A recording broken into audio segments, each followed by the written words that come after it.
For our example of appropriation in the art world, we have chosen to narrow our sights in on the music industry. One artist in particular who has recently gained fame and recognition over this past year is Olivia Rodrigo, but this has not come to her without great cost. The 18-year-old singer has recently been under fire for several of her songs off her debut album sounding like those of other artists. The song in particular that's facing the most backlash is the song Good For You, which is rumored to be sounding a lot like the 2007 hit Misery Business by Paramore, which a lot of people know. Um, so much so, and it's gotten so much traction that she's actually had to give writing credit to the original writers of the song, which now they are profiting from due to the song's popularity. Um, but fans are also going wild on social media debating whether or not it sounds like it or it doesn't. They've been making mashups of the songs, which the mashup of those two songs has gotten over 3 million views on YouTube. It's a viral sensation of people trying to decide what actually happened. But in order for you to form your own opinion, we are going to play both songs, snippets of it back to back, and let you decide for yourself.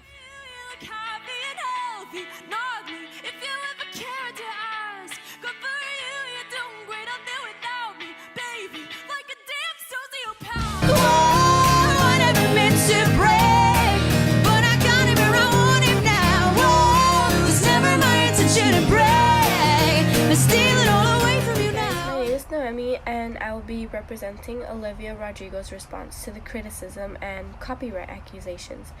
To begin, during a Teen Vogue interview, her initial and general reaction to these accusations was that she thought it was disappointing to see people take things out of context and discredit any young woman's work. She then goes on to say that all music is inspired by each other and that every single artist is inspired by an artist who came before them.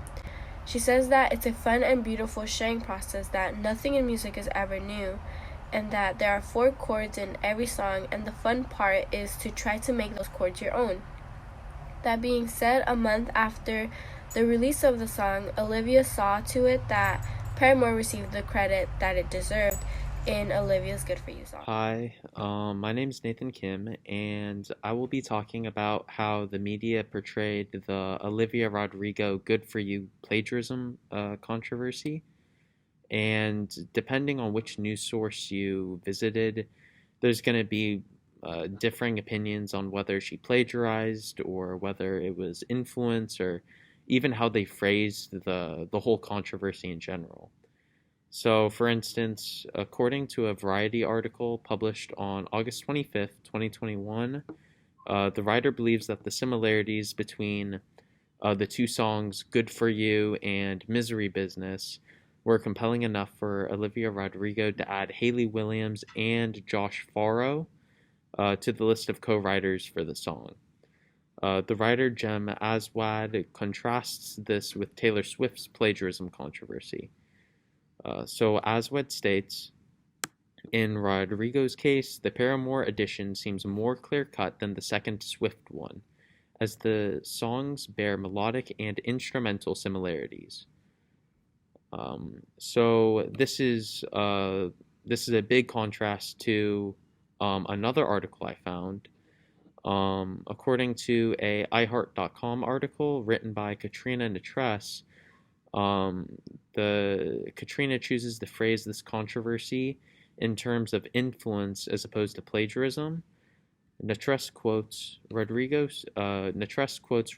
stating that, as for taking inspiration from other artists, Rodrigo doesn't think that's anything new. Olivia Rodrigo states, what's so beautiful about music is that it can be so inspired by music that's come out of the past. These two articles displayed the situation in dramatically different ways. However, either way, Olivia Rodrigo adding Hayley Williams and Josh Farro to the list of co-writers for a song retroactively only cements the normality of that practice. Alright, so now for our opinion on the topic. Like Andrew already stated, Interscope Records definitely should have done a better job of making sure none of the alleged copies of other songs would come back to haunt Olivia. With that being said, what Olivia did in her music isn't the worst thing in the world, or even the worst of what goes on in the music industry. Yes, her songs might bear resemblance to other hit songs, but at the end of the day, she was able to use the pieces she allegedly took in order to create great and still original music that today's listeners can relate to. By reworking parts of songs that were huge in their own time, she has not only drawn a generation of new fans, but helped to attract a slightly older fan base who remembers when songs like Misery Business were getting major radio play. And it's not like she hasn't owned up to her mistakes. By retroactively citing other artists as co-writers on her music, she has admitted the resemblance and done what she could to make up for it while doing the least damage to her own image. Doing this not only takes a good amount of public relations skills, but has ensured that fans of her music can continue streaming it without feeling guilty. At the end of the day, Olivia Rodrigo isn't the first artist to come under fire for copying someone else. Her case is just one of the more high-profile ones at the moment.